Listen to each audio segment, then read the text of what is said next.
नजर सब पर। नमस्कार, मैं हूँ वैशाली मुद्गल। आप देख रहे हैं 10 न्यूज। तो चलिए आपको दिखाते हैं देश दुनिया की जरूरी और ताजा खबरें। गृह मंत्री अमित शाह ने बिहार के सीतामढ़ी की पुनौरा धाम में सीता माता के भव्य मंदिर के लिए भूमि पूजन किया। इस मौके पर मुख्यमंत्री नीतीश कुमार भी मौजूद रहे। यह स्थान पौराणिक मान्यताओं के अनुसार मां सीता का जन्म स्थान माना जाता है। अमित शाह खासतौर पर दिल्ली से इस आयोजन में शामिल होने पहुंचे। यह मंदिर बिहार विधानसभा चुनावों से पहले एक बड़ा धार्मिक और राजनीतिक संदेश माना जा रहा है। राहुल गांधी ने बेंगलुरु की रैली में आरोप लगाया कि नरेंद्र मोदी 25 सीटों पर वोट चोरी कर तीसरी बार प्रधानमंत्री बने। उन्होंने कहा कि अगर चुनाव आयोग इलेक्ट्रॉनिक डेटा दे तो उसे वे साबित कर सकते हैं। राहुल ने 1 लाख से ज्यादा फर्जी वोट बनाए जाने का भी दावा किया। उन्होंने इसे संवैधानिक और लोकतंत्र के साथ धोखा बताया और कहा कि चुनाव आयोग भाजपा को चोरी करने दे रहा है। नेटो की सलाहकार एफ क्रिस्टल कॉर ने ट्रंप की भारत पर टैरिफ नीति को पावर प्ले और बहा मरोड़ने की रणनीति बताया है। उन्होंने कहा कि इससे भारत अमेरिका के रिश्तों में अविश्वास की खाई और बढ़ रही है। अमेरिका के अंदर भी विशेषज्ञ इस फैसले की आलोचना कर रहे हैं। ओबामा और क्लिंटन जैसे पूर्व राष्ट्रपति भारत से रिश्ते मजबूत करने की कोशिश करते रहे, ट्रंप इसका उल्टा कर रहे हैं। इजरायली प्रधानमंत्री बेंजामिन नेतन्याहू ने कहा कि पीएम मोदी उनके अच्छे दोस्त हैं और वे उन्हें ट्रंप से डील करने की निजी सलाह देंगे। ट्रंप के टैरिफ के बाद भारत अमेरिका के रिश्तों में तनाव आया। नेतन्याहू ने दोनों देशों को बातचीत से मामला सुलझाने की सलाह दी। ट्रंप ने पहले भारत को टैरिफ की धमकी दी थी और फिर 50% शुल्क लगा दिया था, जिससे विवाद और गहरा गया। ब्राजील के राष्ट्रपति लूला दा सिल्वा ने प्रधानमंत्री नरेंद्र मोदी को फोन किया। ट्रंप की टैरिफ धमकियों के बीच यह बातचीत अहम मानी जा रही है। राष्ट्रपति लूला ने कहा कि अगर बात करनी पड़ी तो मोदी से करूंगा, ट्रंप से नहीं। उसी दिन उन्होंने पीएम मोदी से लंबी बातचीत की। ये वैश्विक स्तर पर भारत के बढ़ते प्रभाव को दर्शाता है।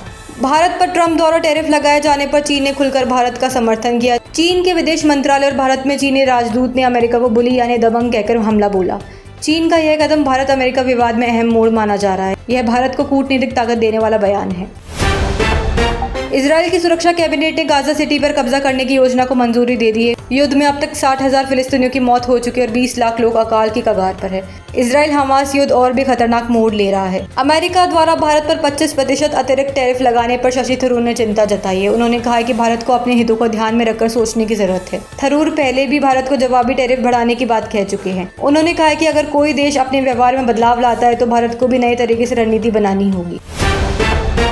असम के मुख्यमंत्री हिमंत बिस्वा शर्मा ने साफ किया है कि 2015 से पहले आए गैर मुस्लिम प्रवासियों पर चल रहे केस वापस नहीं होंगे। उन्होंने कहा है कि नागरिकता संशोधन कानून ऐसे लोगों को पहले से सुरक्षा देता है, इसलिए राज्य सरकार को कोई नया निर्देश देने की जरूरत नहीं है। 2023 में बॉर्डर पुलिस को मामला न भेजने की सलाह दी गई थी, लेकिन कोई केस खत्म नहीं हुआ। झारखंड के चाईबासा में हुए आईईडी ब्लास्ट में सीआरपीएफ के कोबरा बटालियन के 2 जवान घायल हो गए। घटना सारंडा के जंगलों में ऑपरेशन के दौरान सुबह 11 बजे हुई। घायलों को पहले कैंप और फिर हेलीकॉप्टर से अस्पताल भेजा गया। दोनों की हालत स्थिर है। यह इलाका नक्सल प्रभावित है और यहाँ सीआरपीएफ लगातार अभियान चला रही है। हादसे में कोई जान की हानि नहीं हुई, लेकिन सुरक्षा को लेकर चिंता जरूर बढ़ गई है।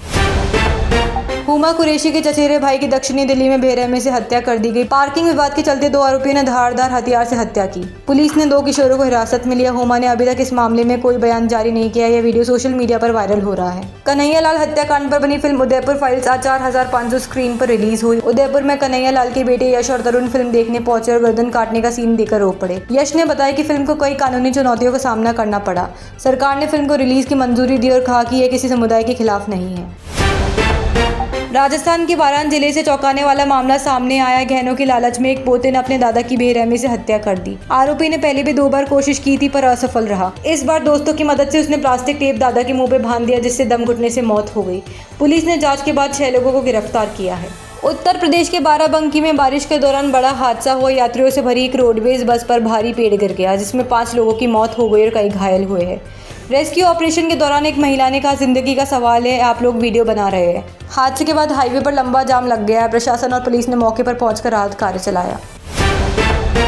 जयपुर के सीतापुरा में एक 22 वर्षीय नर्सिंग स्टूडेंट प्रियांशु चावला ने आत्महत्या कर ली। वह अपने कमरे में चादर से फंदा लगाकर लटका मिला। जब दरवाजा नहीं खुला तो पुलिस को बुलाया गया और ग्राइंडर से गेट काटकर अंदर प्रवेश किया गया। मौके पर कोई सुसाइड नोट नहीं मिला। पिता की शिकायत पर अज्ञात व्यक्ति के खिलाफ हत्या का मामला दर्ज किया गया। पुलिस जांच कर रही है। केरल के अलापुजा में 68 साल के प्रॉपर्टी डीलर सेबेस्टियन के घर से कई कंकाल मिलने से सनसनी फैल गई। पुलिस को शक है कि वह 20 सालों से अमीर अकेली महिलाओं को मारकर उनकी संपत्ति हड़पता रहा। घर के अंदर बाहर से महिलाओं की साड़ियां, पर्स, बैग बरामद हुए हैं। पुलिस इस मामले को सीरियल किलिंग मान रही है और केस की गंभीरता से जांच कर रही है। उत्तरकाशी के धराली गांव में आपदा का चौथा दिन है। अब तक 5 मौतें हुई और 100 से 150 लोगों के मलबे में दबे होने की आशंका है। 80 एकड़ में फैले मलबे को हटाने के लिए सिर्फ 3 जेसीबी लगी है। हाईटेक मशीनें और थर्मल उपकरण भटवाड़ी में फंसे हैं। सड़कें टूटने के कारण राहत कार्य में 4 दिन की और देरी संभव है। अब तक 70 लोगों को बचाया जा चुका है। राजस्थान रॉयल्स के कप्तान संजू सैमसन ने आईपीएल 2026 से पहले टीम से ट्रेड या रिलीज की मांग की है। मीडिया रिपोर्ट्स के मुताबिक संजू पर सीएसके, केकेआर और डीसी जैसी टीमें नजरें रखे हुए हैं। वे राजस्थान की ओर से सबसे ज्यादा रन और सबसे ज्यादा मैच खेलने वाले खिलाड़ी है। अगर वे टीम बदलते हैं तो आईपीएल में बड़ा बदलाव होगा और फैंस के लिए चौंकाने वाला भी है।